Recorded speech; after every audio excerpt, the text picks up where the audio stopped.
नमस्कार दोस्तों। बिहार जो कि एक कृषि प्रधान राज्य है, जहां पे 2/3 से भी ज्यादा लोग कृषि पर निर्भर करते हैं। उस राज्य में अगर हम कृषि की बात करते हैं तो उसकी हालत जो है वह कुछ खास तो सही हम नहीं बोल सकते हैं, but still we are leading in some product, जो एग्रीकल्चर प्रोडक्ट्स उसमें हम काफी बेहतर प्रदर्शन कर रहे हैं। साथ ही साथ बिहार के बहुत सारे ऐसे राज्य हैं जो कृषि में बेहतर प्रदर्शन कर रहे हैं। तो आज के इस वीडियो में हम लोग इन्हीं सारे टॉपिक्स के ऊपर चर्चा करने वाले हैं कि आखिर बिहार में कृषि उत्पादन यानी कि agriculture production in Bihar with top districts. यह वीडियो एडीओ परीक्षा और साथ ही साथ 72वीं बीपीएससी प्रीलिम्स और बिहार में आने वाले जितने भी प्रतियोगी परीक्षाएं हैं उसके लिए बहुत रिलेवेंट है, क्योंकि एग्रीकल्चर या एग्रीकल्चर प्रोडक्ट से बीपीएससी या बिहार में जितनी भी प्रतियोगिता परीक्षाएं होती हैं उनमें क्वेश्चन बनते ही बनते हैं। तो नमस्कार है आप सभी लोगों को, मेरा नाम है आदित्य वैभव और करता हूं आप सभी लोगों का तहे दिल से स्वागत। तो सबसे पहले दोस्तों, अगर हम लोग बात करते हैं राज्य के मुख्य फसलों का उत्पादन एवं उत्पादकता वर्ष 2023-24 के डेटा के अनुसार, क्योंकि अगर हम देखते हैं पिछले साल के अनुसार अगर हम देखते हैं तो बिहार में अगर हम बात करते हैं कि 1000 टन कितने अनाज जो है बिहार में प्रोड्यूस हुए, तो तकरीबन आपको बताते चले कि लगभग अगर हम लोग बात करते हैं तो 22,716.8 इतना टन अनाज जो है बिहार में प्रोडक्शन हुआ। वहीं अगर हम बात करते हैं उत्पादकता की, तो उत्पादकता कितनी हुई है तो 3,573 स्क्वायर मतलब 3,573 किलोग्राम पर हेक्टेयर। अब देखिए, दो चीज मैं आपको यहां पे समझाने वाला हूं। एक चीज होता है हमारा जिसको हम कहते हैं प्रोडक्शन, और दूसरा हमारा होता है जिसको हम कहते हैं प्रोडक्टिविटी। तो दोस्तों, अगर हम बात करते हैं प्रोडक्शन या प्रोडक्टिविटी की या उत्पादन या उत्पादकता की, तो उत्पादन क्या हुआ, जैसे मान के चलिए कि ये हमारा एक पीस ऑफ लैंड है। अब इस पीस ऑफ लैंड पे जैसे लेट अस सपोज मान के चलिए कि एक पीस ऑफ लैंड ये है और एक पीस ऑफ लैंड ये है, ठीक है। इसको थोड़ा हम छोटा बना देते हैं। तो जैसे मान के चलिए इस पीस ऑफ लैंड से प्रोडक्शन हुआ 100 केजी का, और इस पीस ऑफ लैंड से प्रोडक्शन हुआ 50 या इस पीस ऑफ लैंड से प्रोडक्शन हुआ 70 केजी का। तो लेटर सपोज कि प्रोडक्शन जो है इसका ज्यादा हुआ क्योंकि 100 केजी प्रोडक्शन हुआ, लेकिन इस छोटे से पीस ऑफ लैंड से 70 केजी प्रोडक्शन हुआ। सोचिएगा अगर इतना लैंड इसके पास होता तो ये कितना किलो प्रोड्यूस कर लेता, तो 140 किलो प्रोड्यूस कर लेता अगर ये लैंड इसका हाफ है तो उसी क्रम में हम कहते हैं कि प्रोडक्टिविटी, सिमिलर आसान भाषा में ईल्ड को हम कहते हैं प्रोडक्टिविटी, यानी कि उत्पादकता जिसको हम कहते हैं कि पर हेक्टेयर में कितना प्रोडक्शन हुआ उसको हम कहते हैं ईल्ड, या उसको हम कहते हैं प्रोडक्टिविटी, वो हमारा कहलाता है उत्पादकता। तो दोस्तों, हमारे बिहार में 22,716.8 जो टन है, 22,716.8 हजार टन, क्योंकि थाउजेंड्स में है, इतना प्रोडक्शन हुआ। और प्रोडक्टिविटी की बात करते हैं तो 3,573 किलोग्राम पर हेक्टेयर जो है ये प्रोडक्टिविटी हुई है। वहीं अगर अनाज की बात करते हैं तो 9,522.9 ये हमारा अनाज जो है, मतलब अनाज में अगर हम बात करते हैं धान की, तो सबसे ज्यादा प्रोडक्शन हमारे यहां धान का हुआ और प्रोडक्टिविटी धान की हमारे बिहार में रही है 3,062।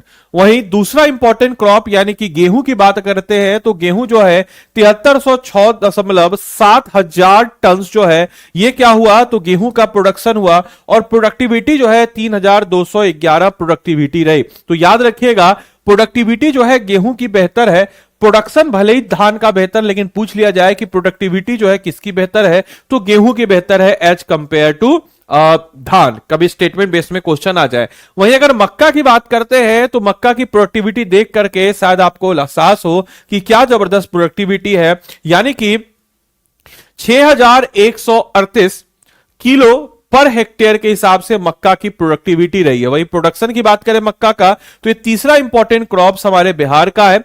वहीं दलहन तिलहन की भी बात कर लेते हैं। साथ ही साथ हम लोग देखते हैं कि धान मोस्टली जो है बिहार में शाहाबाद के क्षेत्र में होता है और इसीलिए शाहाबाद के क्षेत्र को धान का कटोरा भी हम कहते हैं।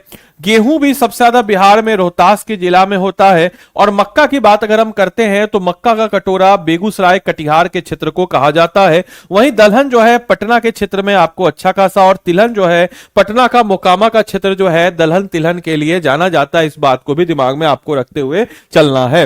वहीं अगर हम बात करते हैं तो राज्य में मुख्य फसलों का उत्पादन और उत्पादकता वर्ष की बात जब हम करते हैं तो 2023-24 में कुल मोटे अनाज यानी कि हम लोगों ने कुछ कोर्स ग्रेन को भी प्रोड्यूस किया। कोर्स ग्रेन यानी कि कुछ मोटे अनाज जैसे कि ज्वार बाजरा हो गया। अगर हम बात करते हैं इसके थाउजेंड्स की कि भाई कितना हमने प्रोडक्शन किया तो 5887.3। वहीं प्रोडक्टिविटी जो इसकी रही है तो 6056 किलोग्राम पर हेक्टेयर इसकी प्रोडक्टिविटी रही है। वहीं गन्ना के प्रोडक्शन में 13,641.9 थाउजेंड टन गन्ना को हमने प्रोडक्शन किया और प्रोडक्टिविटी कितनी रही तो प्रोडक्टिविटी रही इसकी 67,483 किलोग्राम प्रोडक्टिविटी रही। वहीं अगर धान की बात करते हैं तो अगहनी धान हमने सबसे ज्यादा प्रोड्यूस किया। और अगर मक्के की बात करते हैं तो राबी फसल में सबसे ज्यादा मक्का, फिर गर्मा, फिर खारीफ फसल। वहीं मोटे अनाज जौ जो है हमारा मोटे अनाज का सबसे ज्यादा प्रोडक्शन है।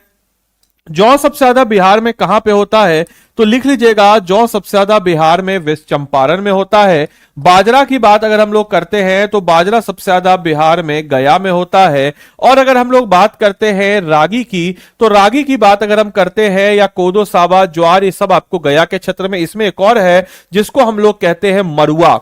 तो मरुआ जो है सबसे ज्यादा कहां पर होता है तो याद रखिएगा, मरुआ सबसे ज्यादा दरभंगा में होता है। इसके अलावा अगर हम लोग सरसों तेल की बात करते हैं तो तेल में सबसे ज्यादा प्रोडक्शन हमने सरसों का किया है यानी कि राई का किया है। दूसरे स्थान पर सूरजमुखी, तीसरे स्थान पर तीसी, चौथे स्थान पर तिल का, मूंगफली, अंडी और कुसुम। वहीं दलहन की बात अगर हम करते हैं तो मसूर, मूंग, गरम के ग्राम यानी कि चना, खेसारी, अरहर, तूर, ये सब जो है हम लोगों ने सबसे ज्यादा प्रोडक्शन यानी कि मसूर जो है पिछले साल हम लोगों ने सबसे ज्यादा प्रोडक्शन किया है मसूर का, इस बात को दिमाग में रखना है। वहीं अगर हम लोग बात करते हैं कि कुछ अगर हम बात करें बिहार में कि किस टाइप के फार्मर्स हैं तो मार्जिनल फार्मर्स की संख्या बिहार में यानी कि मार्जिनल फार्मर्स ऐसे किसानों को कहते हैं जिनके पास 1 हेक्टेयर से भी कम जमीन हो। स्मॉल फार्मर्स 1 से 2 हेक्टेयर के जमीन वाले, सेमी मीडियम फार्मर 2 से 4 हेक्टेयर वाले और मध्यम किसान 4 से 10 हेक्टेयर वाले और बड़े फार्मर जिनके पास 10 हेक्टेयर से अधिक खेत हो वो बड़े फार्मर कहलाते हैं।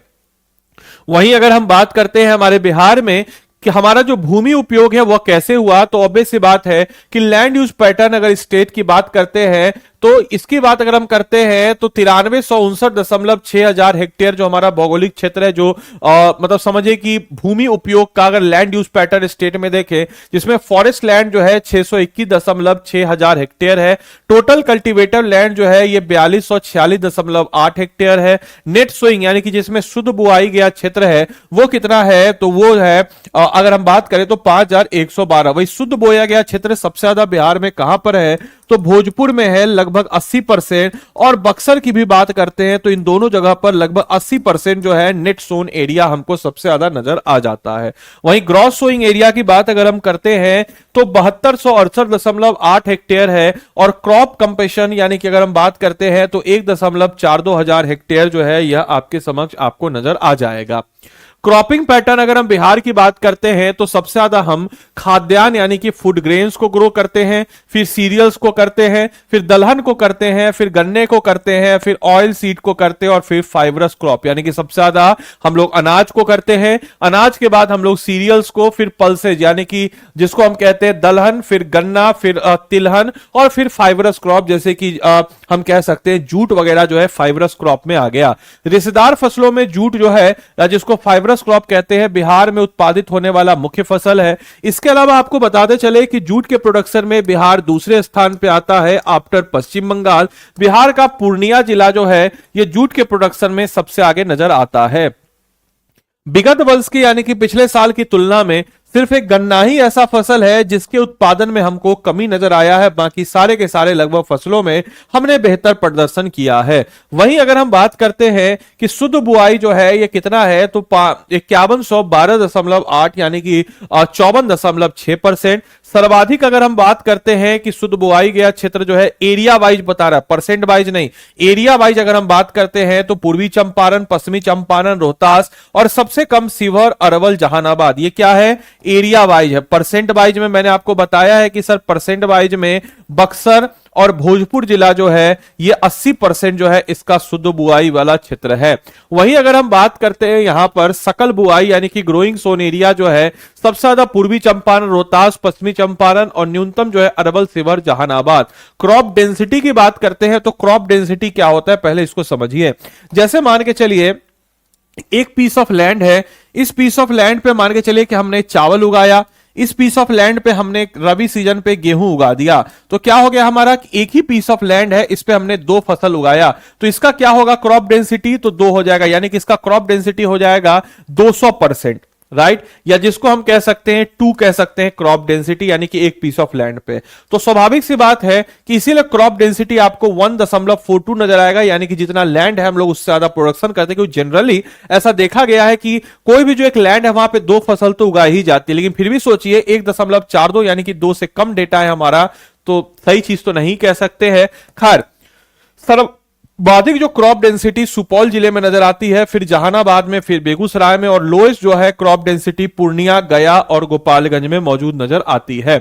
वहीं अगर हम बात करते हैं 1000 hectares production in 1000 tonnes, productivity in kilogram की बात करते हैं, तो चावल जो है सबसे ज्यादा क्षेत्रफल जहां पे चावल का प्रोडक्शन हो रहा है वो है पूर्वी चंपारण, लेकिन उत्पादन चावल का सबसे ज्यादा खेती कहां हो रहा है, पूर्वी चंपारण, लेकिन उत्पादन कहां हो रहा है, रोहतास में हो रहा है, औरंगाबाद में हो रहा है, कैमूर में हो रहा है। क्या है, टॉप 3 प्रोडक्शन है किसका, चावल का। वहीं अगर हम गेहूं की बात करते हैं तो सबसे ज्यादा क्षेत्रफल गेहूं का रोहतास में है और प्रोडक्शन भी रोहतास, मुजफ्फरपुर और भोजपुर। वहीं मक्का पूर्णिया, अररिया, कटिहार, पहले जो अररिया था पहले स्थान पर, उसको रिप्लेस कर दिया है पूर्णिया ने, और पूर्णिया, अररिया, कटिहार जो है मक्का के प्रोडक्शन में टॉप 3 स्थान पर नजर आ जाता है।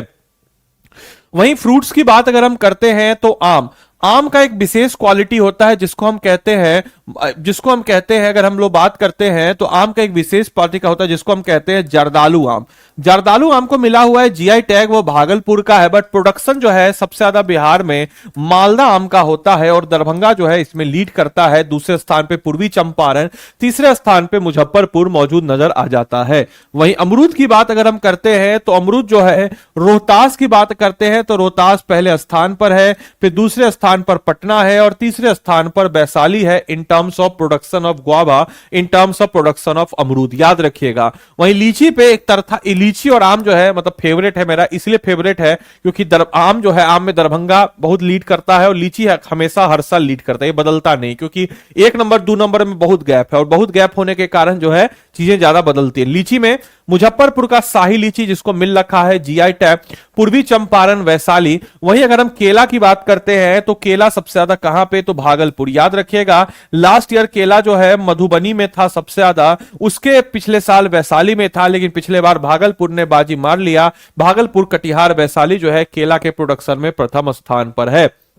वहीं आलू की बात करते हैं तो जहां पे सबसे ज्यादा एरिया में आलू को लगाया गया है पटना, नालंदा, समस्तीपुर, और उत्पादन कहां, तो पटना, नालंदा, समस्तीपुर सेम है। प्याज भी नालंदा, वैशाली, पटना, और ब्रिंजल की बात करते हैं तो नालंदा, वैशाली, पटना, और कॉलीफ्लावर में वैशाली जो है यानी कि फूल गोभी में वैशाली, अब बैगन में नालंदा, ओनियन में नालंदा, आलू में पटना, ये है। आप लोगों के लिए एक होमवर्क है कि टोमेटो सबसे ज्यादा, या जिसको हम कहते हैं टमाटर जो है, आहा टमाटर बड़े मजेदार, ये सबसे ज्यादा कहां पे होता है, कमेंट बॉक्स में लिख के बताएं। इसके अलावा दोस्तों आपको बताते चले कि हमारे बिहार ने केंद्र सरकार से बिहार को 5 कृषि कर्मक पुरस्कार भी मिल रखे हैं। वो 5 कृषि कर्मक पुरस्कार कौन कौन से हैं तो आपको बताते चले कि एक तो है हमारा चावल जिसको वर्ष 2011-12 में कृषि कर्मक पुरस्कार मिला। गेहूं है जिसको 2012-13 में कृषि कर्मक पुरस्कार मिला। मोटे अनाज यानी कि मक्के को 2015-16 में, और मक्के को फिर से 2016-17 में, और फिर गेहूं को 2017-18 में। यानी कि हम अगर बात करते हैं तो चावल के लिए हमको 1 बार कृषि कर्मक अवार्ड, मक्का के लिए हमको 2 बार कृषि कर्मक अवार्ड, और गेहूं के लिए भी हमको 2 बार कृषि कर्मक अवार्ड मिला। तो कृषि कर्मन पुरस्कार के बारे में आपको बताते चले तो कृषि कर्मन पुरस्कार की स्थापना 2010-11 में खाद्यान्न और चावल में गेहूं, दलहन और मोटे अनाज की व्यक्तिगत फसलों में सर्वश्रेष्ठ प्रदर्शन करने वाले राज्यों को पुरस्कृत करने के लिए दिया जाता था, और देश का खाद्यान्न उत्पादन बढ़ाने के लिए सर्वश्रेष्ठ प्रदर्शन करने वाले राज्यों को कृषि कर्मक पुरस्कार दिए जाते हैं। कृषि कर्मक पुरस्कार में कुल खाद्यान्न उत्पादन के 3 पुरस्कार चावल, गेहूं और मक्के में इसमें मिला जाता है। जिसमें से हम अगर बात करते हैं तो कृषि विधानसभा में अगर हम बात करें तो बिहार ने जो है अपना 5 जो है कृषि कर्मक अवार्ड जीते हैं। बाकी आप लोगों के लिए कुछ होमवर्क है, इस होमवर्क को बनाइए कमेंट बॉक्स में। बिहार का कौन सा जिला धान का कटोरा कहलाता है? क्वेश्चन नंबर 1, इसका उत्तर कमेंट बॉक्स में दें। क्वेश्चन नंबर 2 कह रहा है कि बिहार का कौन सा जिला लीची उत्पादन के लिए प्रसिद्ध है? वैशाली, रोहतास, मुजफ्फरपुर या भागलपुर। क्वेश्चन नंबर 3 है बिहार का कौन सा जिला मक्का और जूट उत्पादन के लिए प्रसिद्ध है? Which district of Bihar is known for मेज एंड जूट प्रोडक्शन? इसका उत्तर दीजिए। अगला क्वेश्चन है कि which district of Bihar is famous for mango production? Mango production के लिए बिहार का कौन सा जिला जाना जाता है? उत्तर दीजिए। अगला क्वेश्चन है कि क्षेत्रफल की या agriculture contribution approximately what percent of Bihar economy? Bihar की अर्थव्यवस्था में कृषि क्षेत्र का लगभग कितना परसेंट योगदान है? उत्तर कमेंट बॉक्स में दीजिए। क्लास की पीडीएफ और मेरे द्वारा प्रोवाइड किए गए स्टडी मटेरियल्स को पाने के लिए आप इस टेलीग्राम को जुड़ जाइए। इस टेलीग्राम के साथ जुड़ करके क्लास की पीडीएफ और मेरे द्वारा प्रोवाइड आपको मिल जाएगा, इसको स्कैन कर लीजिए या बीपीएससी कंटेंट वाला टेलीग्राम पे सर्च कीजिए और जुड़ जाइए।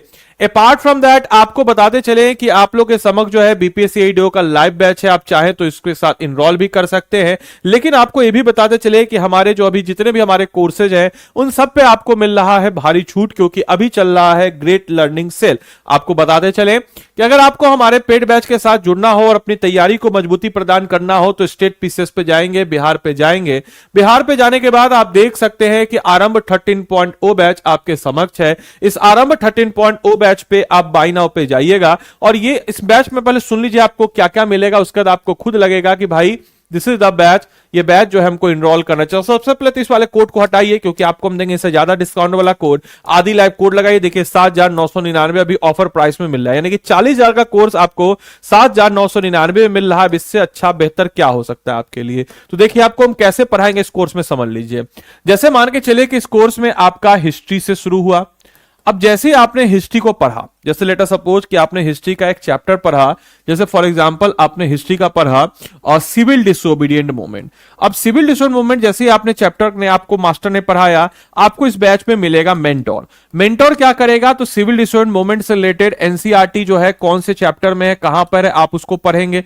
उसको पढ़ने के लिए आपको एक वीडियो इसका प्रोवाइड करा देगा। इसके बाद इससे रिलेटेड आपको एमसीक्यू प्रोवाइड करा देगा, आप एमसीक्यू बना लेंगे। इसके बाद इससे रिलेटेड एक और डायमेंशन को करने के लिए आपको एक पुराना रिकॉर्डेड वीडियो देगा, ताकि आपका और बेहतर तरीके से डायमेंशन बेहतर हो, मेंस पॉइंट ऑफ व्यू से भी आप तैयार हो जाए। जब इतना सारा आपको इस टॉपिक का तैयारी हो गया, अब इतना सारा तैयारी के बाद वो आपको क्या करेगा? तो एक आपको मॉडल आंसर देगा जो कि मेंस में पूछा गया है सिविल डिसोबीडिएंट मूवमेंट सविनय अवज्ञा आंदोलन से। जो भी लैंग्वेज आप चुने हो, हिंदी इंग्लिश, उसमें आपको पूछ लेगा। फिर उसके बाद आपको मॉडल आंसर देगा, आपके पोर्टल पे होगा ऑनलाइन, आपको एक सीट देगा, जिस सीट जो कि फॉर्मेट होगा मेंस राइटिंग का, आप उसको डाउनलोड करेंगे। डाउनलोड करने के बाद आप उस पे आंसर लिख के इस मेंटर को सबमिट करेंगे। और क्योंकि यहां पे आपने मेरा कोड लगाया है तो मेरा आपको मिलेगा एडिशनल मेंटरशिप, यानी कि आपको मेरा मेंटरशिप मिला और मैं आपको इस कॉपी को चेक करके आपको दे दूंगा, प्रोवाइड करा दूंगा। पहली बार में तो अच्छा लिखेगा नहीं, लेकिन दूसरी बार में जब आपको मिलेगा तब आप बिल्कुल जानदार तरीके से आपका इस टॉपिक का आंसर राइटिंग तैयार हो गया। और दोस्तों आपका प्रीलिम्स तैयार हुआ, मेंस तैयार हुआ दोस्तों, और इसी को मिला करके जो आपकी तैयारी होती है ना, इसी को हम लोग कहते हैं इंटीग्रेटेड अप्रोच। और इसी इंटीग्रेटेड अप्रोच के साथ आपके जो जितने भी आपके 750 प्लस टॉपिक्स है बीपीएससी के लिए, उसको हम लोग 1100 प्लस घंटे की लाइव क्लासेज में, चाहे हिस्ट्री हो, पॉलिटी हो, ज्योग्राफी हो, इकोनॉमिक्स हो, बिहार स्पेशल हो, जनरल साइंस हो, करंट अफेयर्स हो, मैथ्स हो, रीजनिंग हो, एसे हो, सबका सब आपको यहां पे कवर अप करा दिया जाएगा, वो भी बिल्कुल और बिल्कुल 7,999 में। मेरे मेंटरशिप में आपको महीने में 2 बार वीडियो के मार्फत, वीडियो जूम सेशन के मार्फत मिलेगा। इसके अलावा 24/7 मैं आपके लिए अवेलेबल रहूंगा ऑन मेल। बाकी आपको जो एडिशनल मेंटर मिलेगा ये आपके लिए कॉल पे 24/7 आपके लिए अवेलेबल रहेंगे, आपके हर समय हर दुख दर्द के साथ रहेंगे। इसी का एक हमारा अपडेटेड वर्जन है प्लेटिनम बैच। इसमें जो है आपको बुक्स भी आपके घर तक मिल जाती है, और बुक्स जो 7 किताबों का सेट है। जैसे मान के चलिए कि कोई भी किताब आप पढ़ते हैं, स्पेक्ट्रम पढ़े, लक्ष्मीकांत पढ़े, वो यूपीएससी सेंट्रिक मोरलेस बनी है, बट स्पेसिफिकली बीपीएससी के लिए डिजाइन किताब 7 किताबों का सेट आपके घर तक पहुंचेगा इस कोर्स के साथ। तो आप लोग जाइए और आदि लाइव कोड को जरूर लगाइएगा, और 7,999 में इस कोर्स को आप इनरोल कर सकते हैं, या फिर 9289996924 इस नंबर पे आप कॉल कीजिए। इस नंबर पे कॉल करके आप बोल दीजिएगा कि हम आदित्य सर के स्टूडेंट हैं, हमको आदित्य सर का ही मेंटरशिप चाहिए। बाद में कई बच्चे आते हैं, बोलते हैं कि सर आपका मेंटरशिप नहीं मिला। मेरे भाई आदि लाइव कोड लगाइएगा, या फिर इसको कॉल करके बोल दीजिएगा कि हमको आदित्य सर का ही मेंटरशिप चाहिए। इस बैच के बारे में हमको अन्य जानकारी प्रोवाइड करा देंगे के लिए। तो उम्मीद करते हैं सेशन आपके लिए अच्छा होगा, और हम गारंटी देते हैं आपका सारा का सारा बिल्कुल अच्छे तरीके से तैयारी हो जाएगा। और मोस्ट इंपॉर्टेंटली हमारे कोर्स जो है 100% स्कॉलरशिप, यानी कि इतना जब हम मेहनत करेंगे तो 72वीं बीपीएससी प्रीलिम्स आपका क्लियर होगा, और जैसी 72वीं बीपीएससी प्रीलिम्स क्लियर हुआ 100% स्कॉलरशिप के साथ जो भी मोड ऑफ पेमेंट से आपने पेमेंट किया है वह आपका रिफंड हो जाएगा। तो इतने सारे फैसिलिटीज के साथ आपको ये कोर्स मिल रहा है, तो देरी किस बात की, जाइए इनरोल कीजिए और तैयारी कीजिए। और उम्मीद करेंगे कि आपको ये सेशन बेहतर लगा हो, आपने इस सेशन को एंजॉय किया हो। तो मिलता है अगले सेशन में, तब तक के लिए bye bye, take care, thank you and thanks for watching this session.